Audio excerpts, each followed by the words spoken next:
I'm Caroline Cooley. I'm the president of Bike Walk Knoxville.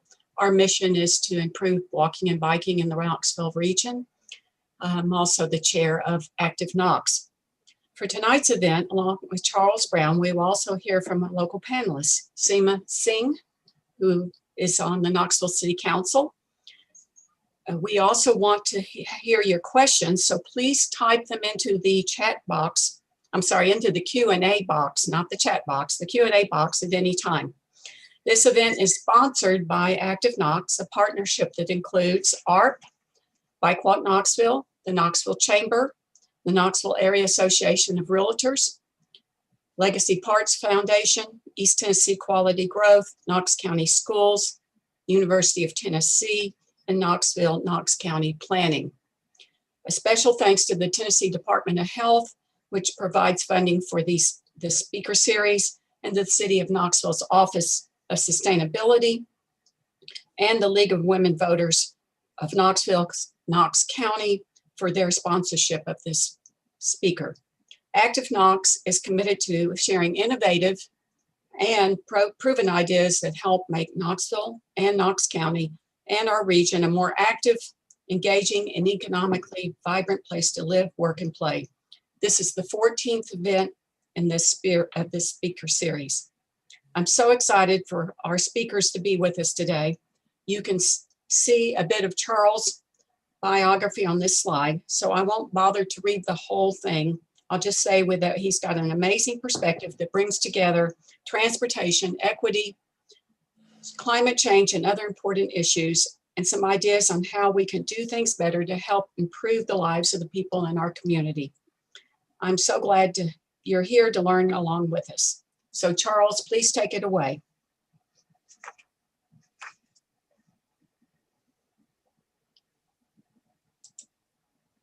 Thank you, Caroline.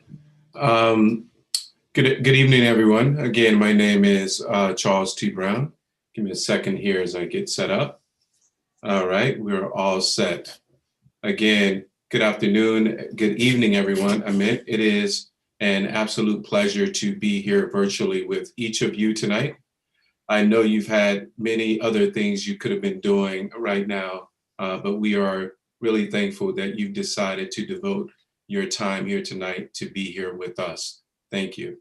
I would like to start off by quickly thanking Ellen, Chelsea, Councilwoman Singh, Caroline, and everyone else involved with getting me here tonight, as well as those who was gracious and kind enough to sponsor tonight's event. Thank you for that. Tonight's presentation is titled Equity Matters, Creating Safe, Healthy, and Inclusive Transportation Systems for All. In this presentation tonight, I will share with you a few things about me, my identity, and my purposes in life. Share with you critical aspects of equity and why it's important to focus on or center race equity in transportation and planning, and leave with you an equity and justice framework to aid in transportation decision-making and a 12-point action plan that you can take with you to advance equity in projects, plans, and programs at the local, county, regional, and state level. Now, who am I? Again, my name is Charles T. Brown, and please include the T. There are so many Charles Browns out there, trust me. You want to include anything else that could help separate you from the many Charles Browns that are out there. I identify as a street-level researcher and a pracademic. Given my many years inside and outside of academia, and the fact that I believe that the answers to many of societal problems, our problems, are found in the streets among the people. I was reared in rural Mississippi in a town of less than 500 people. And since that time, I've traveled and worked in communities of all sizes, ideologies, and cultures across the US and North America. Some were blue, some were green, and some were confused.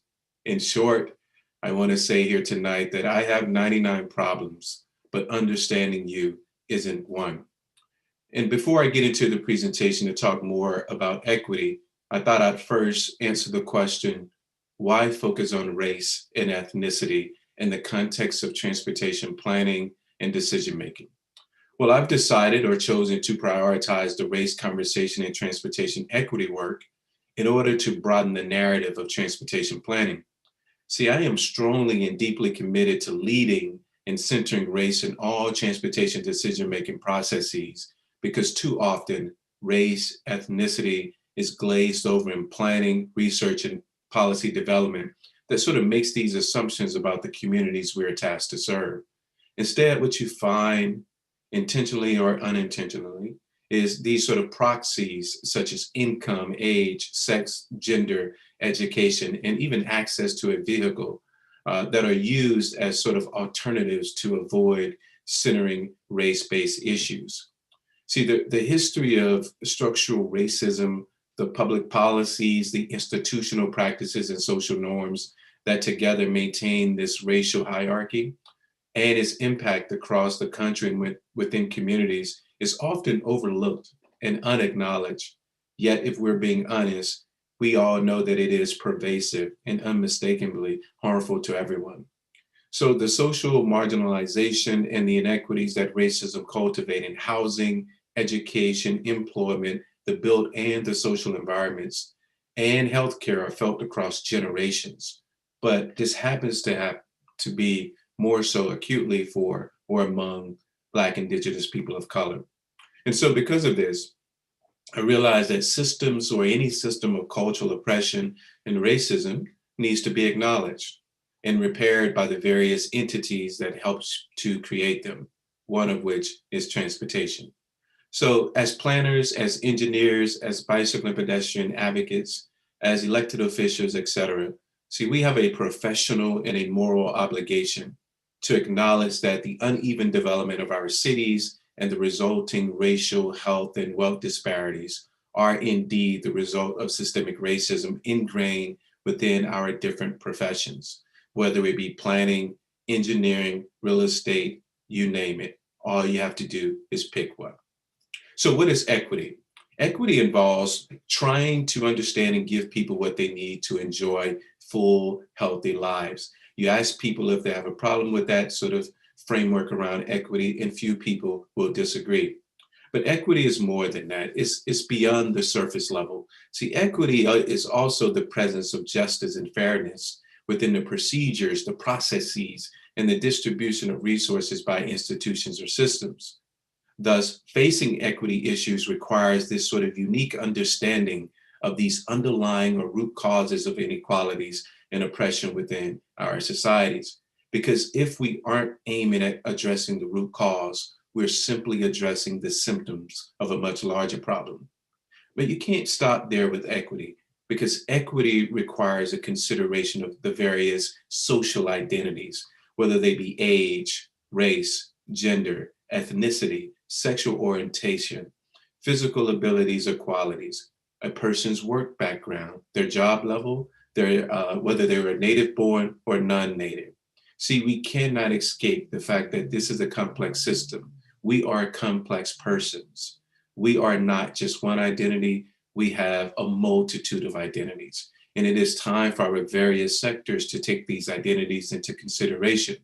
Because as you ponder the questions that are shown here on our screen, the identities that you think about least often are the very identities that need you to speak on their behalf. And if you don't think this plays a role in how we design our cities, I'll show you an exercise really quickly right here. Here is the West Ward of Newark, New Jersey. The West Ward of Newark, New Jersey is a predominantly majority minority neighborhood. One of my classes at Rutgers University, my studio classes, we were tasked with developing a complete streets concept plan for the West Ward of Newark, New Jersey. I used this photograph on the first night of class, and I asked my students the question that I would ask you. Looking at this photo, please let me know the ways in which you think improvements should manifest in this photo.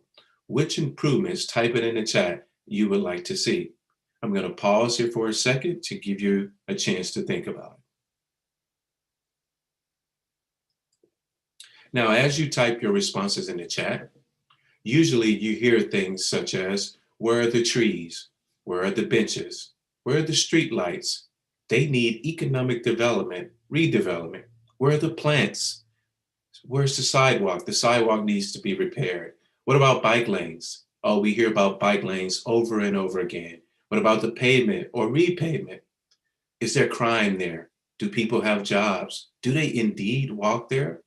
What you hardly ever hear, however, is where are the people? And most importantly, where are the people of color?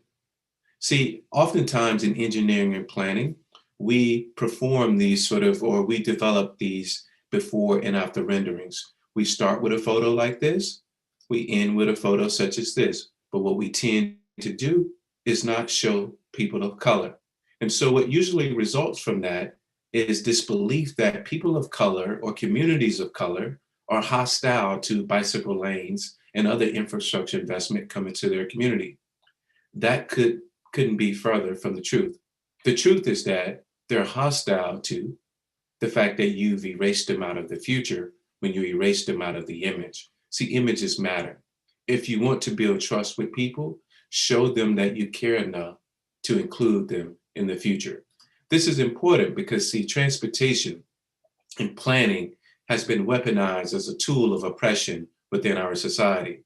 Remember, I talked about us getting to the root cause, and this is one way we have a very honest conversation about getting to the root cause. And the ways in which transportation and planning and engineering has been weaponized is through examples such as highway robbery, where in city after city, highways that were built to appease white suburban commuters and enabled through eminent domain and funds from the 1949 Housing Act and the 1956 Interstate Highway Act were shoved through intentionally Black and brown areas, causing surrounding blight and pollution.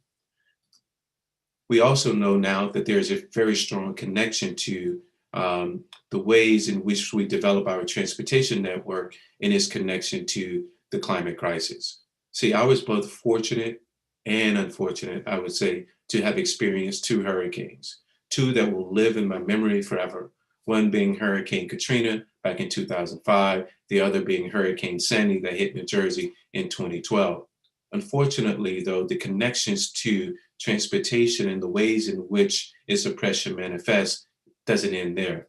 It also manifests itself in the reality of traffic violence. See, when we look nationally at who's most at risk, what we find in Dangers by Design is that it includes older adults, people of color, and people walking in low-income communities. See, they are disproportionately represented in the fatal crashes involving people walking. And see, when we look directly or only at older adults, what we find is that the relative pedestrian danger for older adults age 50 and above is more than a third higher than the general population. And then when we look specifically at people of color, or specifically at Black and African Americans, we find that during this period between 2008 and 2017, 72% were more likely to have been struck and killed by drivers while walking. But unfortunately, it doesn't end there neither. What we find is that people living in neighborhoods where the median household income is $36,000 or less, they too were killed at much higher rates than their counterparts. So why does that matter if you're not a senior, a person of color, or a person living in a low-income community or a neighborhood? It's because no matter where you are at any given point, you may find yourself traversing through, whether it be walking or biking in a low-income community, regardless of the race and ethnicity of that neighborhood. Because one of the key things I would like for you to take away from tonight's discussion is when we say low income, it is not synonymous with people of color. That is especially true in Knoxville. And so then we're thankful that the public health sector is starting to realize what the transportation and planning sector is late to the game on. And that is looking at this chart here, starting with risk behaviors. Yes, there's a connection to risk behaviors. Your smoking, your drinking, your low physical activity, your alcohol and drug use and other behaviors that directly correlate with disease and injury, and then unfortunately mortality.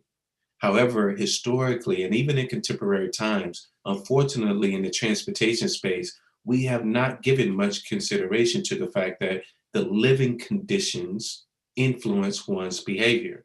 And more importantly, It is that bidirectional relationship between the social inequities and the institutional inequities that lead to the living conditions that we have today. So if you are approached by a person of color, a low-income person, or anyone else that finds themselves in a living condition or an environment that's not conducive to safe biking and walking, and they say the environment made me do it, please believe them. But more importantly, this graph shows that the social inequities, class, race, immigration status, gender, and sexual orientation matters, and we cannot exclude it from our conversations. And to further illustrate this point, I want to start with a city that was at the sort of heart of the presidential election this year. This is the city of Atlanta, Georgia. It is considered by many to be the Black Mecca in the United States.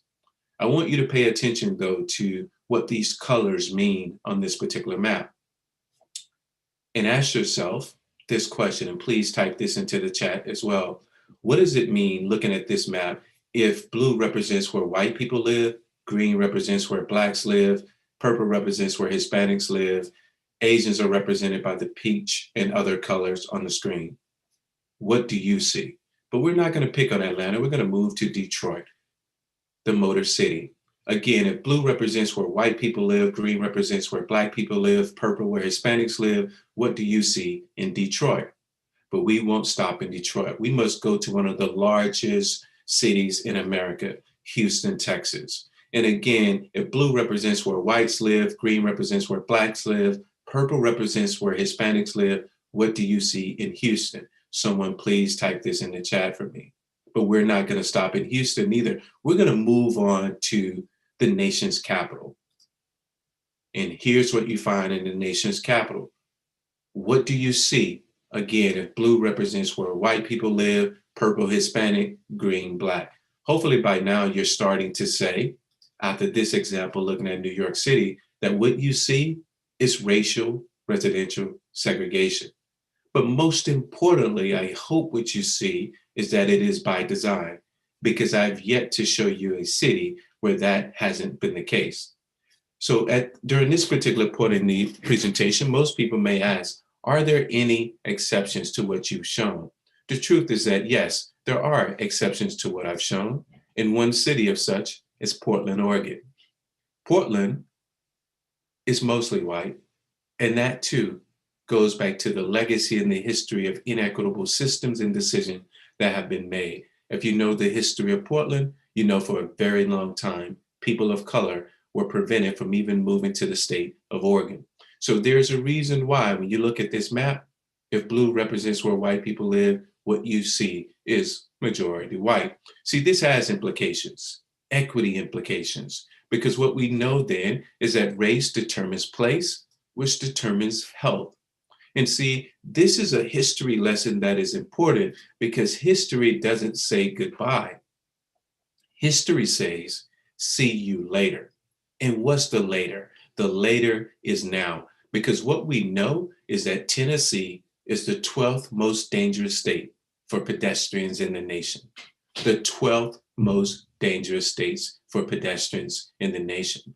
Now, we wouldn't be happy with Tennessee. Well, we might be happy now with the volunteers being ranked 12th in the nation, but in the past, we would not have been happy with them being 12th ranked at all. So we should not be happy with the fact that Tennessee is ranked in the top 12 most dangerous states for pedestrians. But going back to those racial residential segregation maps that I showed you, you may have wondered, what does Knoxville look like? Well, here's Knoxville. Do you see any similarities between that of Portland and that of Knoxville? And you may be asking then, if so, what are the implications of such? We see that it is predominantly white, and there are these distinct patterns, mostly dictated by the transportation network, if you're looking closely, that exist in Knoxville as well. Well, how does this manifest within the context of transportation and mobility? Well, what we know is that even in Knoxville, Black pedestrians are disproportionately hit by cars based on their share of the population. See, the Knoxville population is 17.5% Black, and Black people are 23% of those hit. When it comes to seniors, in aggregate, Seniors are overrepresented in the serious and the fatal pedestrian crashes. They are 13% of Knoxville population, but 16% of the fatal and the serious injury pedestrian crashes. So then the question is, okay, Charlie Brown, how can we create safe, equitable, and inclusive systems for all in Knoxville? Well, what I'm going to do right now is show you a framework as one way to sort of give you a perspective on how you can approach projects, plans, and programs that can hopefully lead to a more equitable and inclusive system at a minimum in a decision-making process almost guaranteed. So what is the justice framework that I'm presenting? Well, this justice framework takes a look at distributive justice, procedural justice, interactional justice, representational justice, and then lastly, care. When you're dealing with distributive justice, the first question you must ask, and hopefully you ask this question now following this presentation, no matter where you are. And that question is, who has physical access to that street, to that park, or to that trail? And not only must you ask who in the aggregate, but you must also, going back to the public health framework, disaggregate and say which of these social identities that were brought up have access. Is it that Blacks have access and Hispanics don't? Is it that Asians have access and whites don't?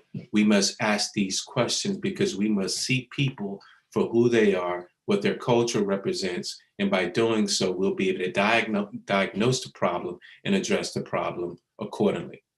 But in asking about who, let's also ask the question what or which of these modalities, whether it's bikes, whether it's buses, whether it's cars or pedestrians, also have access to these particular corridors, these parks, or these trails. See, this is important because my research has shown in the context of minorities, many of them do not feel that their children are safe from traffic when bicycling in their communities.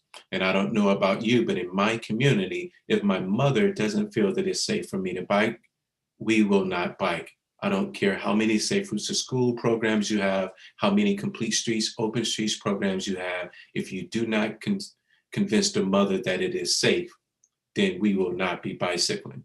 We also know that there are many who would argue that there is sufficient or an adequate amount of parks and open spaces in communities of color. But my research has shown that nearly 1 in 4, less than 25%, feel that they can even safely bicycle to these local parks and trails from their homes. And you may ask, well, what does this say? What this says is that proximity to something isn't access to something. Proximity to something isn't access to something. So we have to really, again, get at the heart of what the root causes is and address them accordingly. Then we move into questions around procedural justice. Procedural justice asks the question, who has influence over the design, the operations, and the programming of a particular process, a trail, a corridor, a project, etc. See, this is important because my research and my anecdotal evidence has also shown that when it comes to minority youth, Black or brown, what we find is that they're usually not included in planning and transportation decision-making processes. Why is this problematic? Because the data shows that the likelihood is that they are the ones who will be struck and killed by a car as they continue to age, hopefully, in society.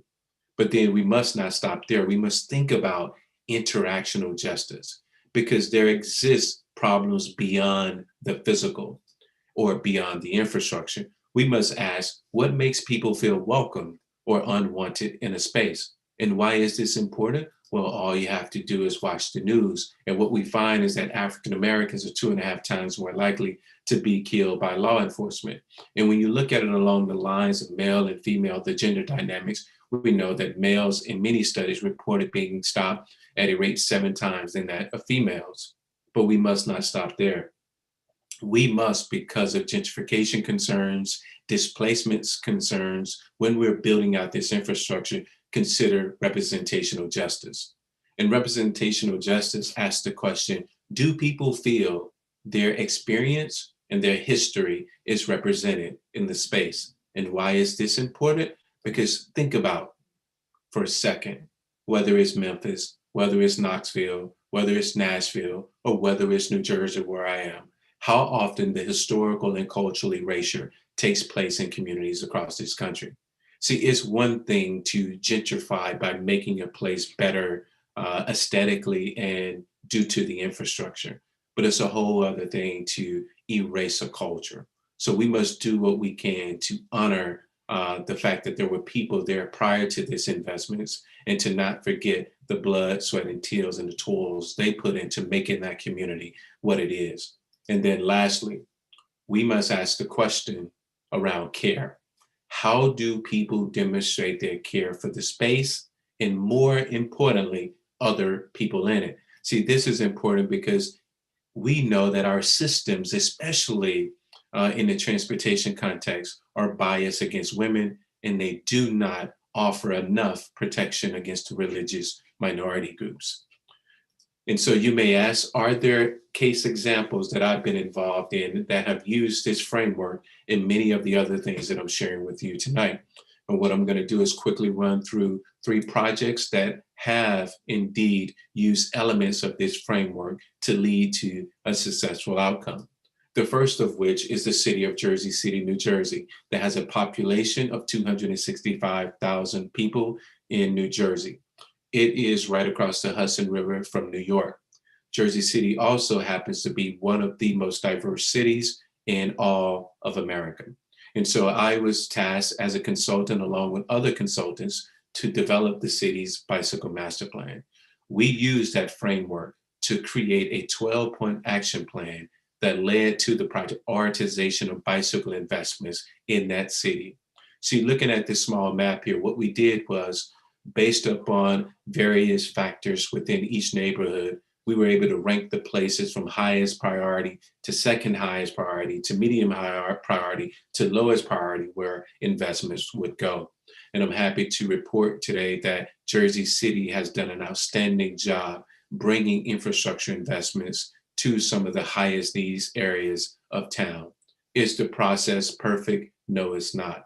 But they at least have within that plan an equity action plan that they are standing behind and using to make decisions within that city. Another case study examples happen south, or let's say Central Jersey. If there's anyone on the line right now from Jersey, they might say, well, Trenton is not in Central Jersey because there's no such thing as Central Jersey. It's only north and south. But in this particular context, this is Trenton, Central Jersey. And this happens to be a tactical urbanism case study where we were brought in to help deal with issues of speeding along a corridor near 2 schools in the city of Trenton. See, we work with the local residents. We asked them what designs or what improvements were needed to bring about change along that corridor. The end result was this beautiful mural, which was hands connecting to show unity at an intersection, but it was bigger than just paint. See, this paint led to reductions in speeding and increases in the overall safety and welfare of pedestrians on that particular corridor. And the question may be, how do you know that? Well, I conducted surveys, before and after surveys, to assess people's perception of whether or not this mural indeed led to the overall safety of pedestrians in that area. We also replicated this process along the shore of New Jersey in a city called the city of Asbury Park, New Jersey, that has a population of only 16,000 people, but of course that probably doubles, triples, or quadruples during the summer season. And see, they too had a problem intersection, but through the process of working with the community, elevating their voices, doing what we needed to do to address the root cause, it led us to putting a mural in the intersection of a very dangerous corridor that led again to reductions in speeding, overall pedestrian and bicycle safety, and more importantly, families feeling like they were safe with children. Again, how do I know? Because we conducted a before and after survey and the people said so. But it's not enough to just look at these case examples. What I want to do is arm you with some things you can do internally within your organization too, to make sure that equity is at the heart of what you do. And so some equity strategies and recommendations that you could do really quickly is you can help to develop an anti-racist culture within your organization.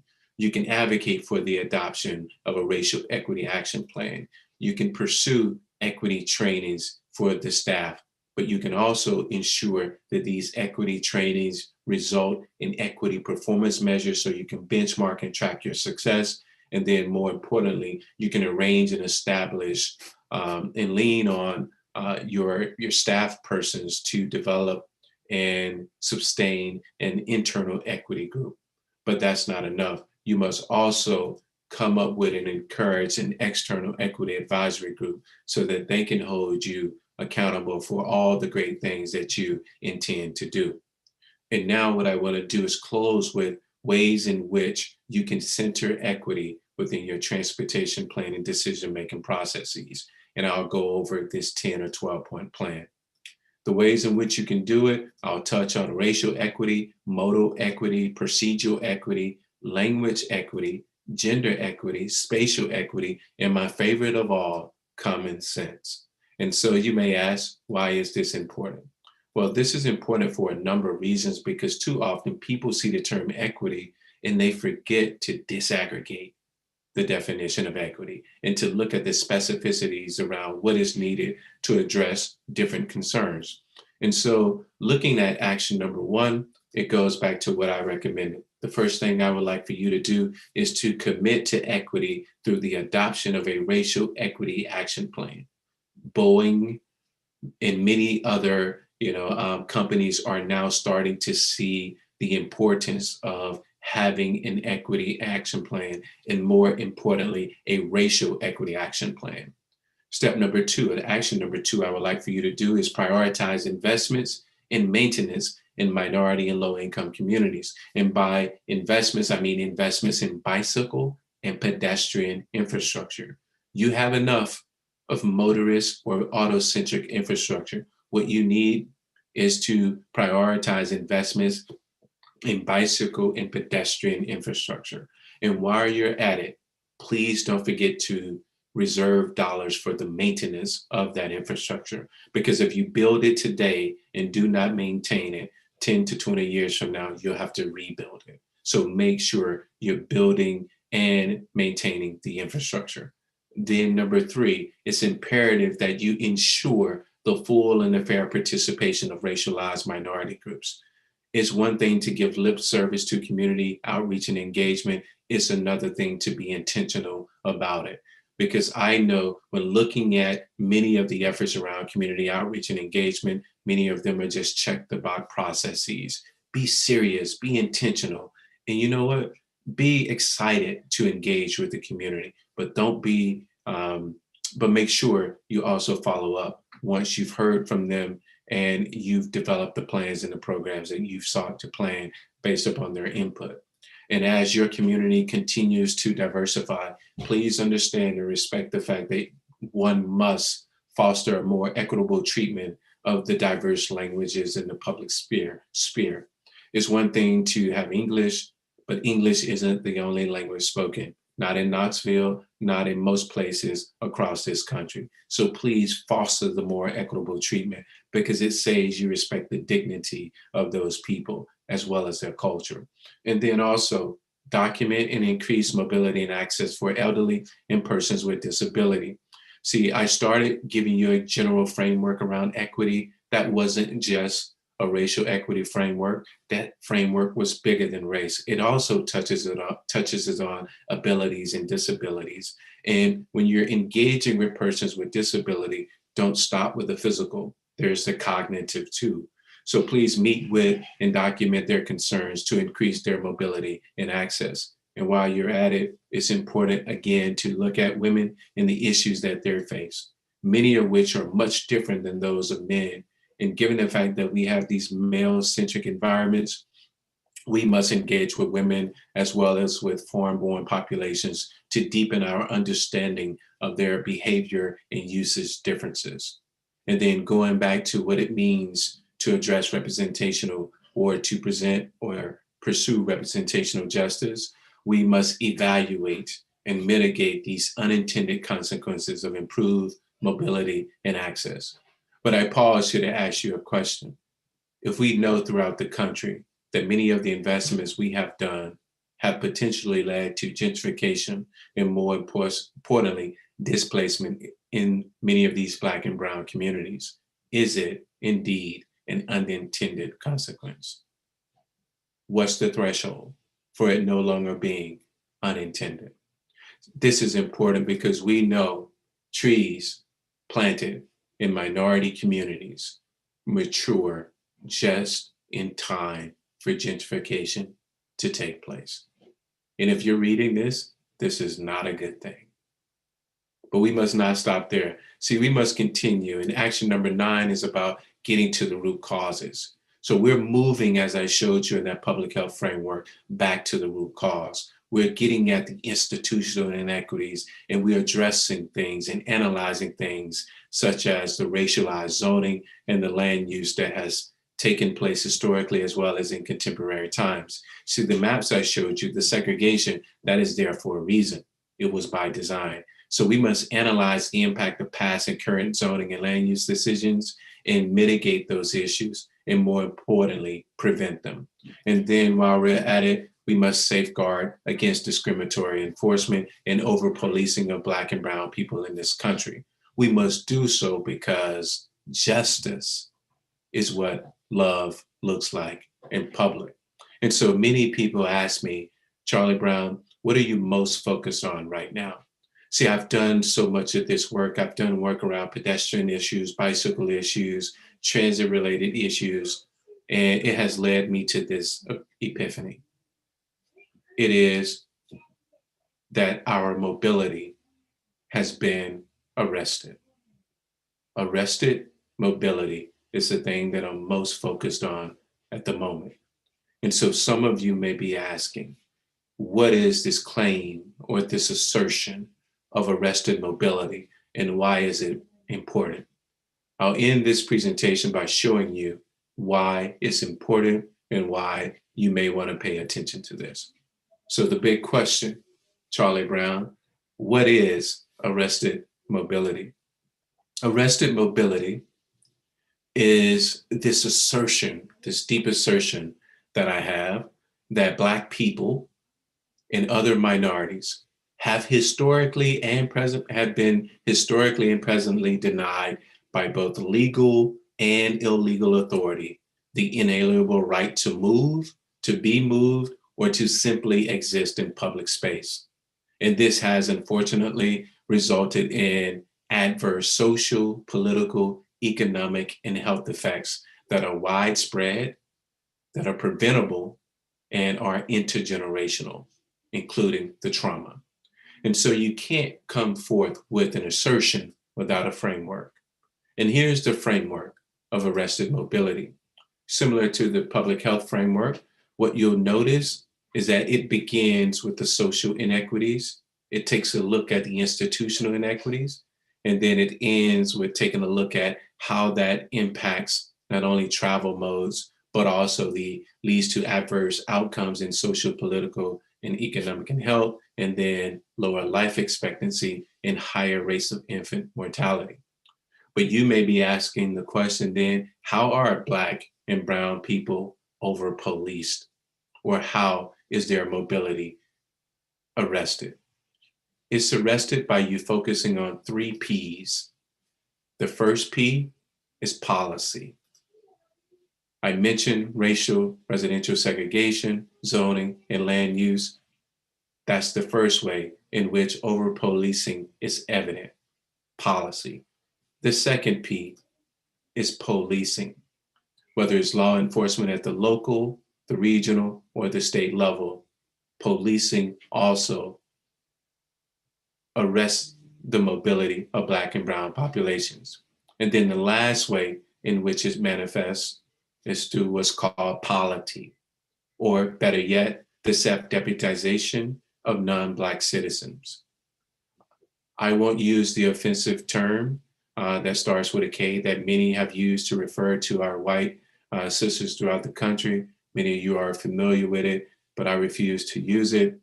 But what I want you to understand is that in the context of physical mobility, there are these various degrees of over impacts of Black mobility that result or show themselves through the different modalities. This includes whether people are walking, they're biking, they're driving, they're taking public or private transit, or hopping a ride via rideshare, or even a micromobility device. If I had more time, I would go into what arrested mobility is in more detail and provide you with the data to show why it is still relevant. Hopefully that's enough for you to understand it and to kind of ask more questions about it. But I want to say here today, it's been an absolute pleasure being here with you. I can't wait to engage with you in Q&A. Please feel free to ask any and all questions. I'll be here as long as you are. Thank you, and here's my contact information. Thank you very much.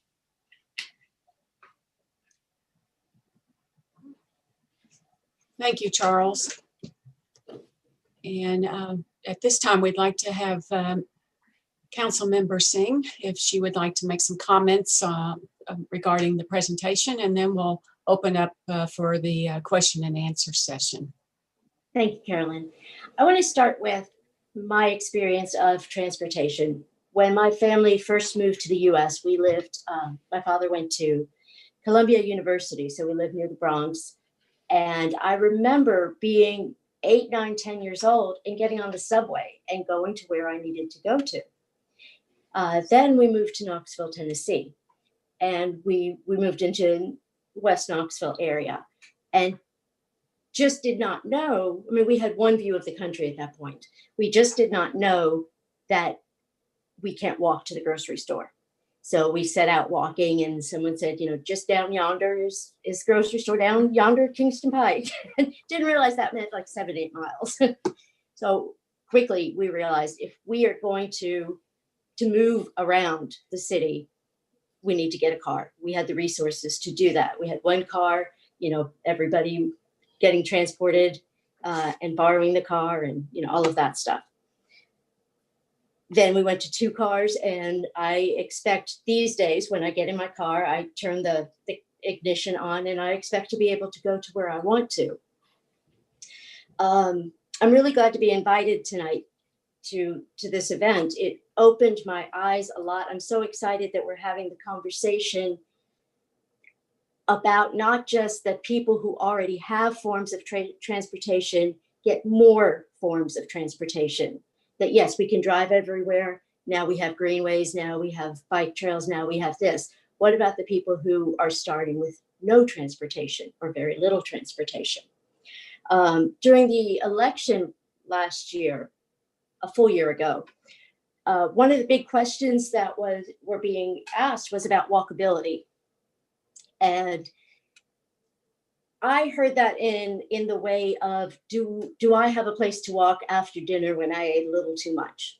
Will I be safe? And then speaking to people in other neighborhoods, walkability meant, will I get shot while I try to go about my business? It's a very, very different world of just that word. It means, so anyway, I think we've all heard of studies, or that these studies where what your zip code is determines your future success. If we are telling people, not giving them forms of transportation to move from where they are, we've basically said, know your place and stay in it. I work with a lot of domestic violence, and that is a way that so many women generally have been held in their place. If you can't go anywhere, you can't see anything, you can't dream anything, you can't know where else you want to go. So I see that a lot in Knoxville. What I wonder, there are a lot of youth that are trying to get jobs, and we have gotten jobs with a lot of different companies for them, but how do they get there? So I know that the chamber's working on that, but a lot of companies have started their own transportation systems and picking people up. That's a good place to start. I challenge everybody I've been wanting all the elected officials in Knoxville to walk in some of these footsteps that we expect people to walk in. CAC has a lot of money that can go for electric and rent, yet there are people who don't have power. So when I talk to people, I speak to the directors and everyone's like, we got it, we're good, we've got all these resources.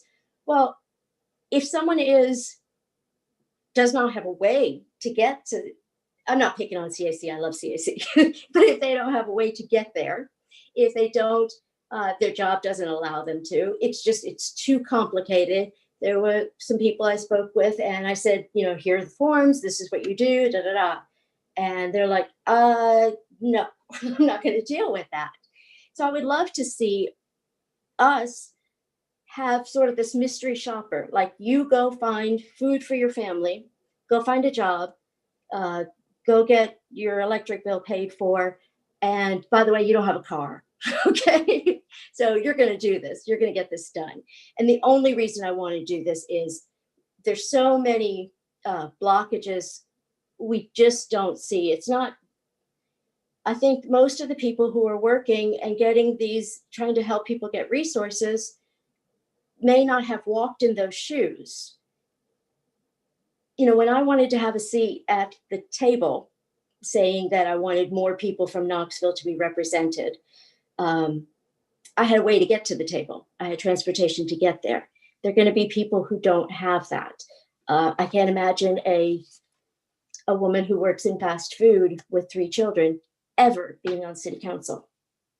And yeah, there's no way she can get there. There's no childcare, all of those things. Knoxville, well, as I'm sure every city, we've had this idea that car is king. And pedestrians are a nuisance. Bicyclists especially are such a nuisance. And it's interesting that was by design.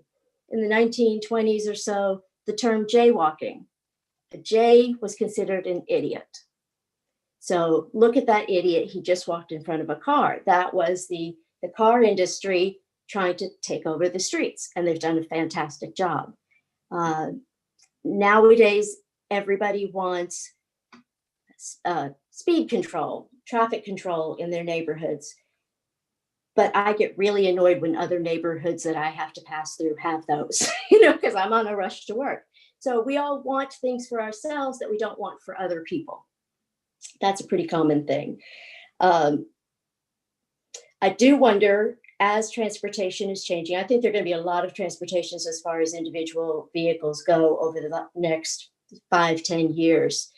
Like gas cars that we have these days. I'm wondering if they're going to go the way of our large TVs that we used to have. As people with money get the flat screen TVs, we put on the side of the road, the big bulky TVs we don't want anymore. So finally, there's some people who have a TV. And I think our cars will sort of go in that direction as well. That's what I have to say. I love Knoxville, but I think we've got a lot to work on. I was talking with Charles earlier on about some of our special issues. There's a lot of poverty here, and due to the segregation, not just Black, white, poor, and those with, we don't have to drive by it. We don't have to see it. We bypass it. Even the urban renewal that occurred here, it zips us through anything near East Knoxville. We just don't have to deal with it. We don't have to see it. We don't have to have guilt on our conscience that we're not doing anything. Thank you. Thank you, Seema. And now if there's some questions, I think there's even 1 or 2 in the chat box. I'll read one, Charles, that I see in this chat box. How do you avoid gentrification if the market value of properties go up? Yeah, that's a great question. First of all, there are a lot of activities that have been taking place, and people have been working very passionately and intently around addressing issues of gentrification and displacement. I want to preface what I'm going to say again, that these low-income communities and these Black and brown communities are not opposed to investments in their communities.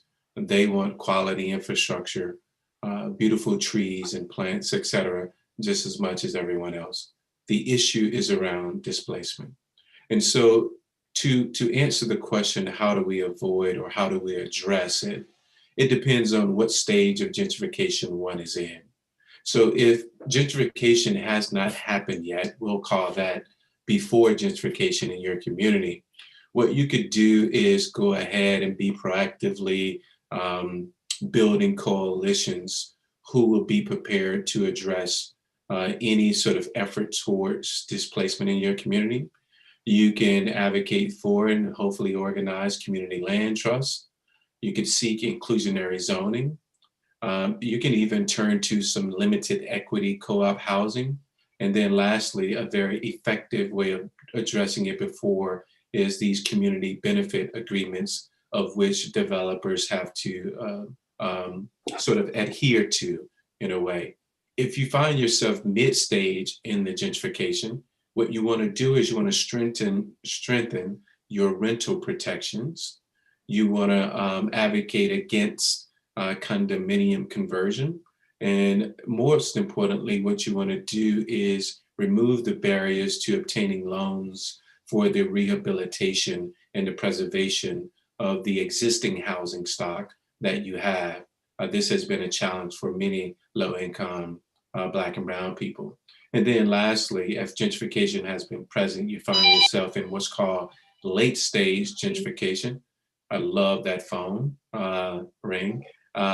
What you want to do is advocate for some sort of employer assisted housing, and then dealing with or addressing what's called NIMBYism, not in my backyard isms.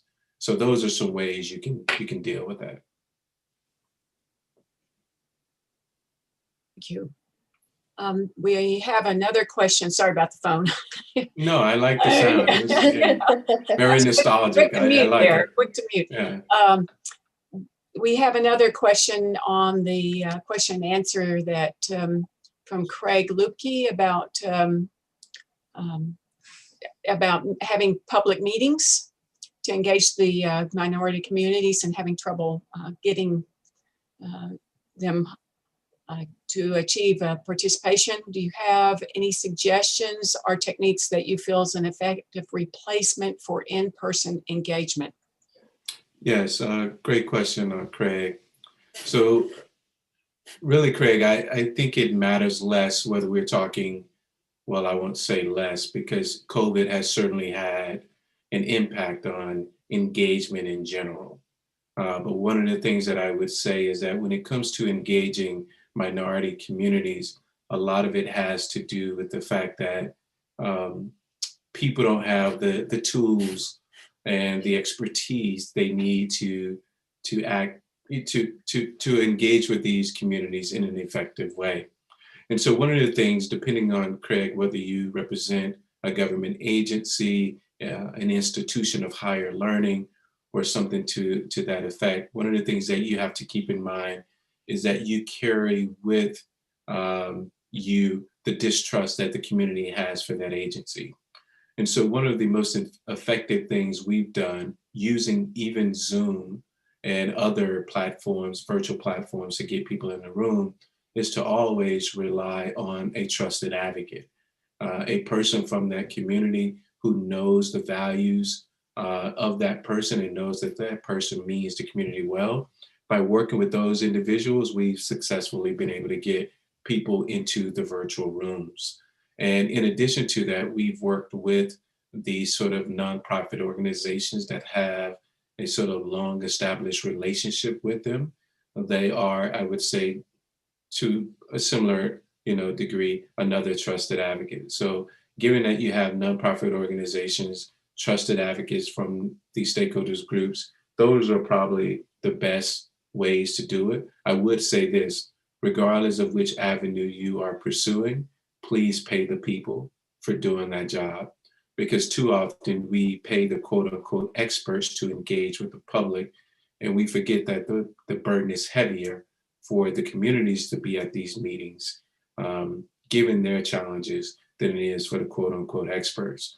And I strongly believe that if you ask the question and I have the answer, I'm the expert, not you. So let's treat the community like the experts they are, and at a minimum, provide them with something cold to drink and something hot to eat for having participated in these meetings.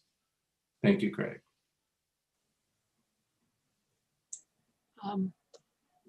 From Courtney Shea, another question. I was struck by the statement that you have to go beyond asking if a neighborhood can get to a park to ask if the neighborhood can get to a park safely. What are some of those factors? So Courtney, most people look at proximity, and let's make sure to our team here that's monitoring the Q&A that the question doesn't go away too soon, because I continue to read the question. But one of the things that usually, what I mean by proximity and access is this, Courtney, and I'm gonna go and look at your question, is that in the context of a park, just because a park is outside of your front door, that's proximity. Access is whether or not it's safe to get to that park. And it's safe not only for an able-bodied individual, but also for persons with disability or various abilities. And so there's the ability, disability, access piece. There's also the cultural piece. I talked about people being harassed. And so you may want to enjoy the pleasures of your park and open space. But if you are a Black and brown sort of resident and you're over police, and that alone serves as a barrier for you wanting to go to that particular park. We also know that many of the streets are unsafe from a traffic standpoint. And as I opened my presentation, I showed how the pedestrian injuries and fatalities are disproportionately borne by seniors, people of color, and low-income communities. So these are the various factors you must consider beyond just being proximate to, because proximity isn't access. Thank you. We have a couple more questions here. One that came up, I think is interesting, that it's inclusionary, from Marjorie Thigpen Carter, that inclusionary zoning is illegal in Tennessee. So that's... That tells you a lot, Marjorie. I'd like to speak to that for a moment. The state has a lot of rules that the municipalities have to go by. And a lot of the things that you brought up, Charles, that would be the solution, we are not allowed to do. Really ties our hands. Yes, for now, but just things that become laws can also be allowed, because the same energies that went in place to create the law can be put in place to bring about new laws and new things or new freedoms for people. So let's not let the fact that it is currently illegal prevent you from seeking a way for that to be overturned in the future. Because those things too, a lot of them, you have to ask the question, why is it illegal? And why is it legal in other states, but it's illegal in our state? So I am a transformative figure. I don't believe in simply accepting status quo when we know that it disproportionately impacts people, many of people who don't have a voice in the process, or have a voice, but it is not valued in the way it should be. So let's break down those barriers to freedom that we're all seeking, and that is one. I think a good place we could start are the community benefits agreements. There's a lot of power in the people coming together, and that's a point where if you can have that relationship or those demands met, compromise with the developers, then the city council level, at least we can say, you're not working with the neighborhood, this isn't a good start. So that's a good way to start pushing in that direction. I also liked what you spoke about, give them something warm to eat and something to drink. A lot of people, the less resources you have, the harder it is to get to a meeting. So including childcare is very important, including dinner oftentimes, because you're not going to have time to do those things. And the movement of women is quite different, especially going to a park or something. I know that I move in this world very differently than my partner. I park under a street light. I don't know if he's aware of street lights when he's parking, Right. and he knows he's going to go to his car when it's dark. So yeah, seeing it from different points of view is very important. Yeah. Another question. Thank you both. For Dr. Brown, how and why does painting a street mural at an intersection slow down traffic? Don't stop signs and speed bumps work just as well or better? I could, yes, please explain that. I could do that, but I'm much Go ahead, Caroline. no, I'm sure you can do it much more eloquently. So I won't. I like the way Rick phrased that question. Rick, you're making me laugh. I really like that. I would like to meet you too, Rick, because I'm sure in person we'll have some interesting conversation based solely on how you worded that question. The truth, Rick, is, excuse me, there's a sound in the back. The quick answer there is there's research to show, Rick, that the paint on the street serves as a healthy distraction, meaning that it gets the attention of the driver, and so they slow down. It's not similar, but it is somewhat akin to if you ever notice an accident on the street. What do most people do? They slow down and pay attention. So this new sort of paint that's on the street usually grabs the attention of the driver, and the driver slows down. In addition to that, it demarcates that this is an important location, one that one must pay attention to, and thus, again, they slow down. Speed bumps can be noisy. Speed bumps could be very unattractive. So while they are effective, they're not the most preferred choice for many people for those reasons. But I think depending on what the context is and what the situation is, you may use in your toolkit a stop sign, speed bumps, and a mural, so long as the outcome is that it's a safer environment for everyone. Right, and one more from Donna Dixon. What are the steps for affecting procedural justice? So going back to procedural justice, it sort of asks you to consider who has influence over the design, the operations, and the programming. It really gets at the lack of diversity in the decision-making, the lack of effective and adequate public outreach and engagement.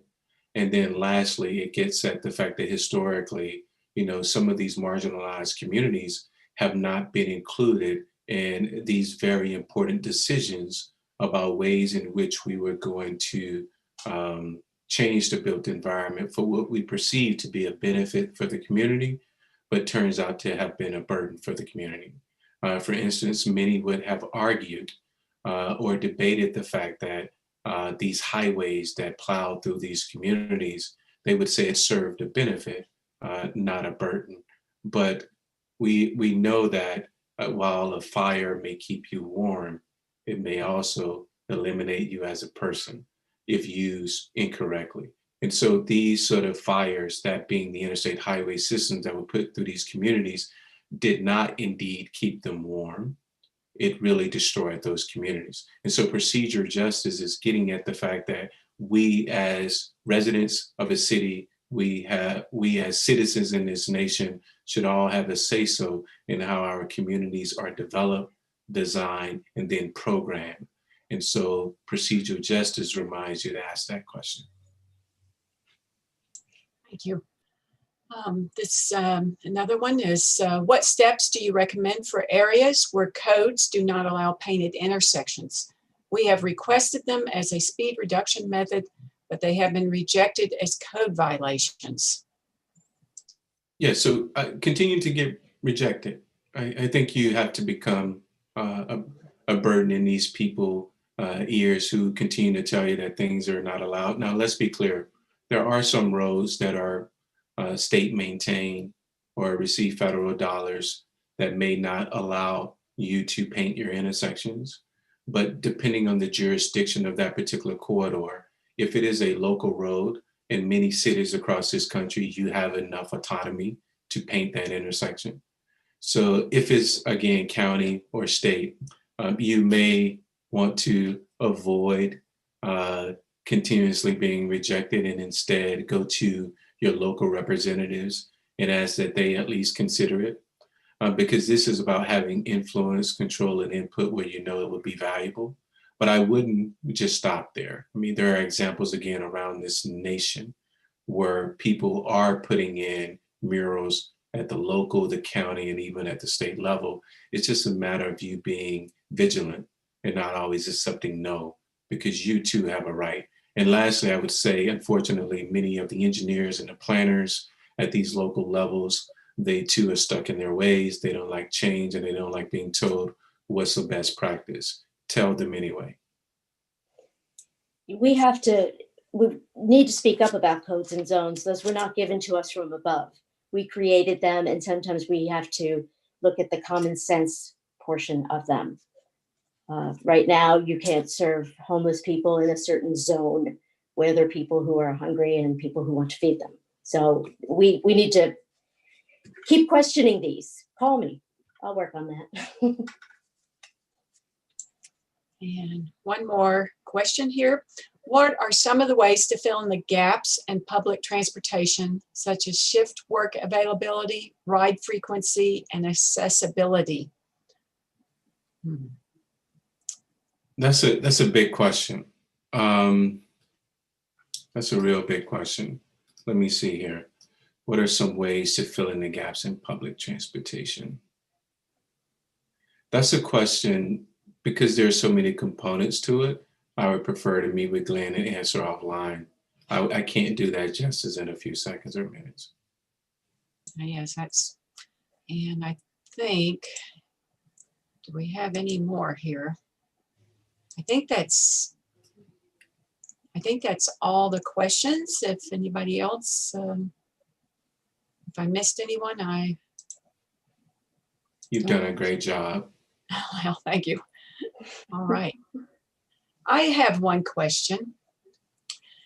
We are embarking on a Vision Zero campaign here in Knoxville, and the messaging sometimes is very difficult to get that across as to what that means and it's all about what you've been talking about, but how do you capsulize that for the general public? Well, one way to do it is you can bring me in to deliver that message for you. That's an easy way. The second way is to kind of lean on your peer cities, others who have done the work, and to learn from them the ways in which they were able to package this and deliver it. I think what we have to do is convince cities, regional governments, planning governments to not be as insecure. And what I mean by that is, if someone is doing the best practice work, it doesn't matter if they are a New York City, if they are a Seattle, Washington, a Los Angeles, California, a Orlando, Florida. Learn from who is doing high quality work and do your best to bring those best practices to your town. You are not alone in Knoxville. I will open up my entire network to you to be of service to you. And there are many others out there who would do the same. But what we must do is continue, Caroline, as you just did, is ask those questions, lean on each other for the understanding.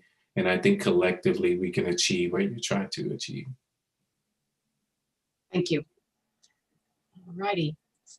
Well, thank you so much. It's been a wonderful presentation. And Seema, thank you for your input. It's been very good. And I hope we are recording this presentation, and it will be available through the Active Knox sites. And unless we have any further questions or comments, Seema, I don't know if you have anything else, we'll be done. Okay. Thank you for inviting me. I really enjoyed this. Thank you. I would like to thank you all too, and thanks for the people that took time out of their busy schedules to be here. Please feel free to reach out to me at any point. I consider Tennessee home. Again, I was reared in Mississippi. The Southeast is where my family still resides to this day. So again, let's do this work together. We can go further that way.